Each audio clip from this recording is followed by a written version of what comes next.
Naitwa Elizabeth Bartholomew, ni kiongozi ngazi ya 6. Leo ninataka kuongea na vijana lakini wa jinsia ya kike.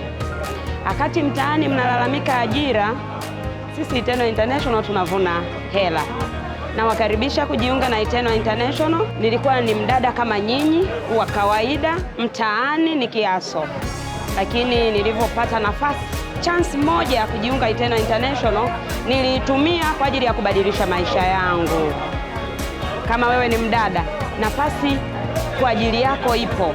Hii ni nafasi ya pekee kwa ajili ya kubadilisha maisha yako na familia yako. Kumbuka wewe ni mama, wewe ni mke wa mtu. Hatuna muda wa kukaa nyumbani, hatuna muda wa kukaa kibarazani. Karibu Eternal International to make money.